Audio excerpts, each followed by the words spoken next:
Oh, All right, hold on. I think the microphone is off. Can you turn the microphone on? Oh, okay. Got okay. it. How are you? We're good, thank you. How are you, teacher? I'm good. Just, it's a little crazy right now. How's school online, on the computer? Fine. Boring? A little weird? So, have you been practicing the piano at all? A little bit? Song. What? I can still remember my song. Can I hear it? Can you play it? Hi guys, it's me, Sarah, your reading writing teacher, in case you forgot who I am. I just wanted to give this introduction video to our course so that you could really understand how we're going to be doing things now that everything's moved online. CUNY Start is part of CUNY, and we're kind of an alternative to traditional remediation. When students come into the college, some of them are kind of deemed not college ready. They kind of have to work on some of their skills, whether it's reading, writing, or math. And so our program is meant to serve those students. I'm a hearing education services teacher. I teach students K to 12 who are deaf or hard of hearing. I also teach a music class for District 75 school. This came on really suddenly, and the shift to remote learning for everybody was a big shift. The shift to remote learning for students with disabilities was an even bigger shift because it took a while to get what they call the remote learning plans that are developed for kids with disabilities up and running. It took a while to give families input into those remote learning plans. It took a while to get things like their assistive technology home with them. There was this moment of realization, which should have been obvious, which is that our students have major access issues. Many of them don't have access to computers. They are sharing devices with family members. They have inconsistent Wi-Fi, if they even have Wi-Fi. Some of them are using hotspots on their phones to access, classes. So CUNY had to kind of pause and say, wait a second, if we're going to do online learning, we have to make sure that our students, who are some of the most economically disadvantaged when we're talking about students in higher ed, we need to make sure that our students have access to basic technology to allow them to participate in this course and be successful in it. I still, to this day, I have a few students I have to FaceTime because they don't have access to a laptop at home. I have one student, I have to call his father's cell phone before he goes to work, and then the phone's gone and that's it. We wasn't prepared.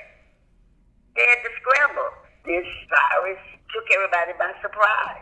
And they are not all up to speed yet, especially African Americans and Latino and poor children who's already behind. I think it's so easy to forget about the parts of the student population who have such high needs in times like this. It's not that kids with disabilities can't learn. It's that they need the supports and services to do so. And it's so hard to get them all that they need right now. Can you clap this measure for me? Okay.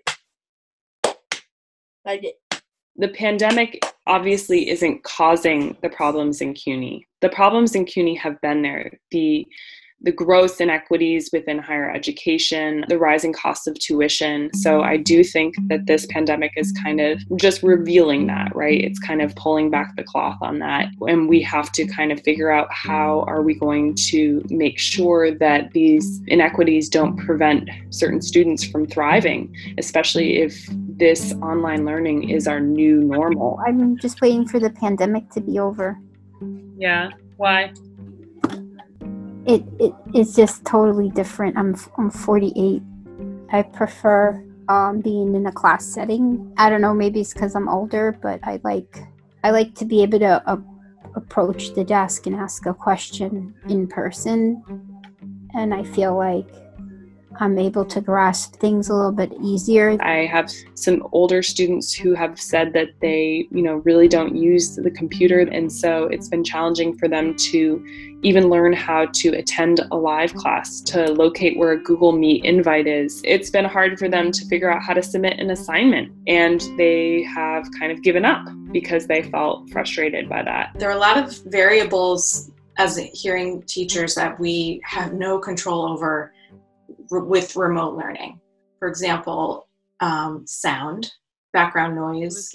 I can't tell you how many times I've been on the line with a student and I hear so many things in the background, a TV, a little sister or brother yelling, a dog barking, and it's an absolute nightmare for when you're trying to get a hearing session done. I've been teaching classes and some of my students will be sitting in their car because it's the only quiet place that they can learn. Some of them have to go into their bathrooms to hear the lesson. So is not passing, and he hasn't done any work since writing paragraph 1 and 2. Right. And he's so great when he's in the live classes, so I want to figure out a way to kind of loop him in. But it's hard because it's like he also, had a family loss. So it's like, right. I'm like, are we still holding these students to the same standards? I don't know. Like, when I'm teaching in person, I can check in with 10 different students in a matter of minutes. When I'm doing it online, I have to schedule those interactions and hope that they attend and show up. I mean, right now we have students who are struggling to show up, students who are not turning in assignments, and we are just trying to kind of triage. Them being able to go to school and be in the same room with kids just like them who have hearing loss too, I don't know of a way to replace that online. I mean, yes, we have Zoom, we have sign language interpreters. It's not the same as being in the room together and having that camaraderie. A lot of them have one-to-one paraprofessionals who are there with them all day. Oh, I see. That's not happening now. Yeah. So it's hard to say what is really going on at home, and through no fault of the parent or anyone, it's just not the same experience. And I just hope it's not that detrimental. The whole point of the special ed supports and services is to enable them to access the curriculum, to give them the tools they need in order to learn alongside their more typical peers. And if they're not getting all of that, which they're not, because the remote plans are not everything that the IEP is. So if they're not getting all of those, it means that their access is more and more reduced, and that those gaps between kids with disabilities and their more typical peers are growing. A colleague of mine who teaches a middle school classroom of deaf and hard of hearing children, she has one of my students from 5 years ago, and she noticed that he wasn't turning on his video during the Zoom calls, and she figured out that it was because he's discouraged from using sign language at home. And he knew that if he turned his video on, he would sign because he's an excellent signer. And that just about broke my heart that he couldn't turn his video on because he knew his mom was going to tell him to stop signing. Obviously, that would not happen in the classroom. And I've seen the students sign as a primary form of communication. So I just gotta check.